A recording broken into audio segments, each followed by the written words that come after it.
So sushi has become one of the most popular foods in the world over the last few decades. And with that rise, of course, it's taken on all sorts of forms. I mean, we've got sushi pizza, sushi tacos, and some of the craziest rolls that you have ever seen. But by far the purest form of sushi is going to a restaurant and getting a proper omakase experience. And today I'm lucky enough to be getting a behind the scenes look into one of the original styles of sushi preparation that was created in Tokyo hundreds of years ago called Edomae. I've invited over a master sushi chef who's trained with some of the best Edomae chefs in the world and has over 20 years of experience creating sushi at the highest level. So brace yourself for a masterclass in sushi making, and warning, no California rolls or spicy tuna today.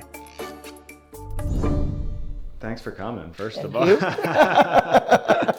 What is more important, rice or fish when it comes to sushi? So rice comes first. If rice is not good, doesn't matter how good fish you have it, doesn't make any sense. That's why we need to prepare rice very, very carefully. Okay, so this is traditional preparation of rice you're gonna teach. Yes. And what's the first step? First step is I weigh the rice, exact amount, 1,000 gram, that means 1 kilo. Okay, next I'm gonna wash this one. You can actually step on the pedal right there. Oh, very nice. And this, just wash very lightly first round. Then throw this water first. Then after that, do this way. It's called sherry. Then we need to clear store, so we need to remove this. Then next round 2. And you're just doing that until it's clear? 1 to 3 times. I'm gonna wash this one. Then after that, this is the number 3. After this, I'm not gonna touch the rice. Rice is gonna be very soft, easy to break. A little bit more until this very, very clear water. I see. Got it. So now you're nice and clear. Nice and clear. That clears up a lot of things for me. So it's like crystal clear right now. Crystal clear. Yeah. And then you let it sit? 20 minutes. 20 minutes in the water. Let's prepare the vinegar. Okay. And what is in here? Rice vinegar, Edomae sushi. We use the Kinsho vinegar. This is one of the best vinegar. This recipe is 600 milliliter of the vinegar and 110 grams of the sugar and 120 grams of sea salt. Mix very well of this. After that, we're gonna add a piece of kombu. Keep just like this. 10-15 minutes should be okay. So the rice has sat for 20 minutes, right? Right. And it's nice and clear. Right. And what's the ratio of rice to water? This for the sushi, 1 kilograms rice, 900 milliliter of water. For the regular rice, same amount of the rice and 1 kilogram and 1 liter. Yeah. Because sushi rice must be a little harder than the regular one. You don't want it so wet. No, no way. This is an issue, this rice cooker? Yes. Why? It's too small for this. For your production? Yes. For me, this is plenty. So what do you think we should do? We're gonna cook half amount of rice. But sushi rice, we're gonna cook 500 grams of rice and water gonna be 450 milliliters of water.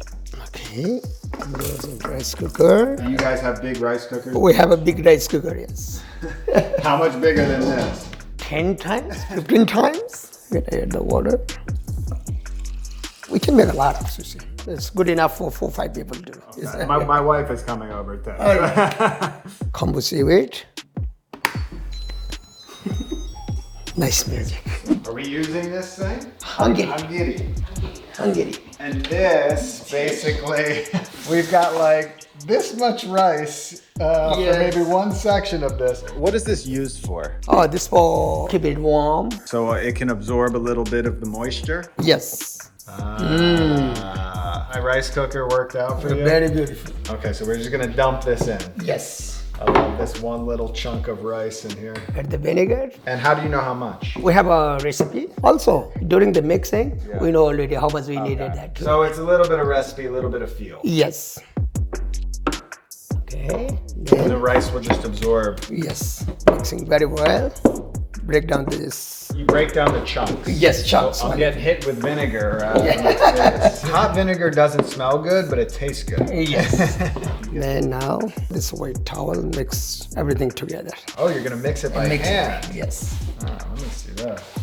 Oh, so you're just kind of wiping it Yes, up. wiping I it up. see. So you just keep just like a this. towel over it, and that Yes. will keep it warm, that will keep it Yes, moist. this is. What is the best temperature to make sushi? Sushi is a little bit warmer than room temperature. Just good enough warm. That is A the little bit warm, yeah. Like this right now. Right now it's stick a little bit together. It's ready. So now that we have our warm rice, Yes. are we ready to make We're sushi? ready, yes. Oh my goodness. That happened quick, actually. Yes, Quicker it's than I very quick, thought. yeah. So Chef, you actually have an interesting story. Where are you originally from? I'm originally from Nepal. Nepal. Yes. Okay, so how did you end up making sushi? Young time, I went to the Japan and I tried the sushi. Sushi is my favorite food. I love sushi. I thought I should learn sushi. And what were you doing before you were making sushi? I was the beef butcher in Japan. I broke down a lot of Wagyu beef in Japan. After that, I worked for the izakaya. We made sashimi, yakitori, a lot of Japanese cuisine there. Then I learned how to break down the fish also there. Then after that, I came to the United States. I was confused that time. What should I do? I pick the butchering job or the sushi job? I want to pick the sushi job. My first one is the taco sushi for a sale. I started there 1999. I worked for the taco sushi 6 years as a head chef over there. After that, I went to the lobster place, Chelsea Market. That time, lobster place, they had only a takeout place, like a food court. Only 3 people there. We made a sushi and put in the display case. My boss, he didn't know what is the uni. I brought the California uni. I introduced uni. First week, I sold only 1 tray uni. Then after that, 2 trays, 3 trays. Then later we sell a lot. 2005, this $2,000 business sales a day. In same year, when I joined, $10,000 a day. They say, oh, this is a very big. Everybody got bonus that time. Yeah. Then my boss was very, very happy. And he said, oh, Subhash, I want to give you one present. They want to make an omakase bar exactly middle part of the lobster place. My boss gave me 8 seats. Then after that, couple months, he gave me 12 seats. Very, very busy. No enough seats. Then after that, he ate 8 more seats. 20 seats, omakase bar at the Chelsea Market. Every day, so busy there. Lots of residents, lots of tourists. The highest one is 186 people on the waiting list. Very, very busy. Over there, 12 years. After that, right now, I'm in the Momoya Soho. We are doing very, very good. I'm very, very happy. I love to work in front of the customer, so much fun. So do you think I can master in one video? Yeah, sure. When it comes to fish preparations, there are 3 specific preparations, correct? Right. We get a bluefin tuna. After we clean up, we need to age that tuna because right away it doesn't taste that good. 1 to 2 weeks, we age the tuna. Oh, wow. What part of the fish is This is the belly side. And you're going to break them down? Yes. This is the akami. And this part is the chutoro. Let me trim a little bit this end part first. Chutoro, medium fatty tuna. If you go all the way here, this is going to be fatty tuna. And we can scrub this one, make a roll. Just lightly scrub this on the top one. Nothing goes away. Just everything used. To there we need to chop.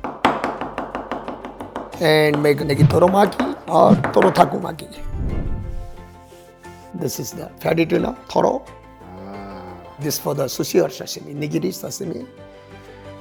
We have lean, medium fatty, and 2 fatty tuna. and 2 fatty. This we're gonna make a zuke maguro marinated with soy sauce, and chutoro we're gonna make a nigiri sushi, and otoro also make a nigiri sushi. This is the most expensive one. The fatty. Fatty tuna. Is that because there's less of it? Or? Yes, everybody liked the fatty tuna. Everybody. First preparation was the bluefin tuna. First, I need to trim the tuna. Then after that, slice. We have to exactly cut from the opposite side because that's tenderized. How I marinate, I put in the sauce. That's called the zuki sauce, soy sauce, sake, mirin, and katsuboshi, bonito flakes, and kombu seaweed. 1 minute. Then take it out. Just keep like this. Keep outside, room temperature. Then we short. Next step is fluke. In Japanese, called hirame. I break down this face. We press the knife on the bones. This knife make a noise, we can feel that one. After fillet the face, we take off the skins. Then after that, marinate with the salt. After the salt, we wash with the tap water, this fresh water. Yes. Once it's washed off, bring the dry kombu seaweed, then broth with vinegar or sake. That's called kombujime. Then after that, we need to wrap that fluke between these 2 kombu seaweed and keep this one 24 hours marinated. Then it's ready to eat. Okay. This, after 24 hours, it's gonna be this color and little gummy. So it's cured a little bit. Yes. Some piece we need to marinate. There's more flavor too. Okay, so chef, there's one more preparation, correct? Yes. What fish is this? That is aji, the shiny fish, Japanese horse mackerel. Horse mackerel. Is this popular? Very popular. Very popular. Very. Okay. Ah, so this is a smaller little fish. Yes. Looks like a mackerel. Yeah, it's horse mackerel. We're gonna break down this fish first. Take off the head. This fillet. After this, we take out all the pin bones, belly bones. Then we marinate with the salt. This size is 5 minutes. So now, chef, you're gonna wash these off? Yes. Wash the salt off? It seems like you never let the salt sit on there for too long. No, that's gonna be too salty. That's enough, yeah. After they wash with the vinegar. Oh, you're dunking it? Yes, just like this. A dunk. Already changed little color. Oh yeah, it's shifting colors. Take it off the skin. Oh, you The peel off skin? the skin. Yes, peel the skin. And it's ready. Ready. This is a very exciting moment for me because you're setting up a sushi bar right in my house right now. So what is this right here? This is gari. Oh wow, so this is actual pickled ginger. So the brine on that is... Sugar. This is amazu. This is sugar, vinegar, soy sauce, water. I'm actually growing ginger out in my garden right now, so I might have to do a Look little at bit this. of this. Yeah. What's this right here? This is soy sauce for sushi. That's called Nigiri Joyu. Regular soy sauce, mirin, sake, katsuboshi, dashi kombu. Sushi soy sauce. Wasabi. Wasabi, yes. Ah. Wasabi. We've got real wasabi. Real somewhere over wasabi, here. yes. This is the wasabi. Let me trim this. This we need to clean this skin. Then wash. We're gonna graduate the wasabi right now.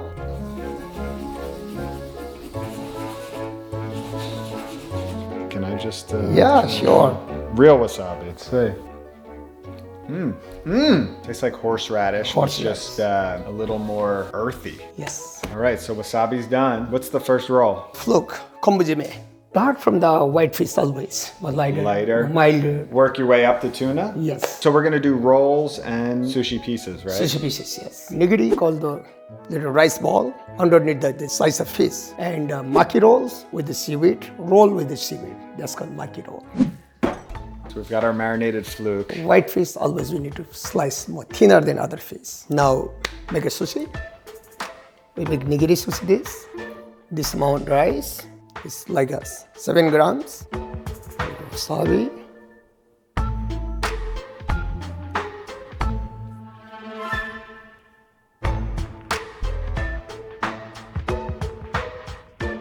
Okay, this is the aji. And when I slice, we have to go this direction.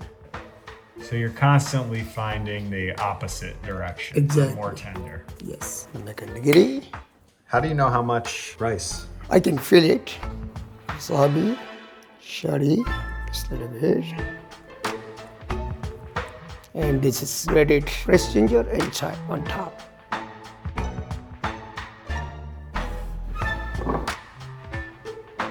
Next nigiri is gonna be Juki Mackerel, bluefin tuna, soya marinated. Let's do it. Okay.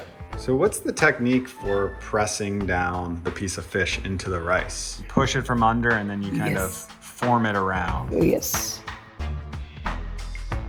So these are all the 3 nigiri with the preparations, but we're making a roll, right? Yes. This right here is our holding plate until we can eat. I can't believe this is even happening in my house right now. I'll eat you so soon, my beauties. We're gonna make a negitoro maki, chopped toro tartar with scallion. I do have some scallions over there. And mix together.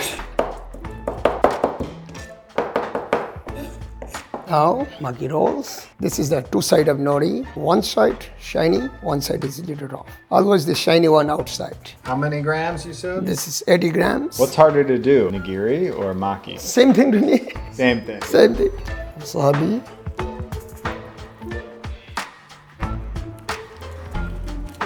Oh, so you don't even form it into a square? No, because they squeeze the rice.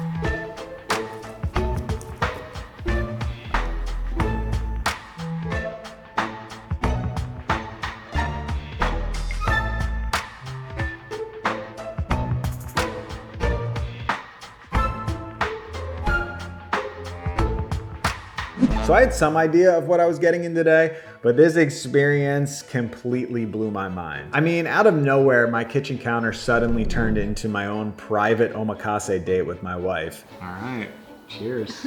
And each bite that Chef Subhash serves seemed to be slightly intensified from having a behind the scenes look through the entire process. Now, watching a master at work, it becomes very clear why it takes so many years to really master the art of sushi making. Every little step has so many details. Even the rice preparation, there were some integral techniques like shelling the rice to get the perfect amount of starch, or keeping the cooked rice slightly above room temperature to make it perfectly moldable for sushi. But what really blew my mind was definitely the traditional Edomae preparation of fish. Salt curing and marination not only impart flavor, but they were traditionally used to extend the shelf life of fish, and it's amazing to see how after hundreds of years, these traditions have carried over into modern sushi preparations. When you witness these skills at work, it's very easy to understand why there's such a huge difference between a basic sushi shop and a real omakase experience prepared to you by a chef like Subhash.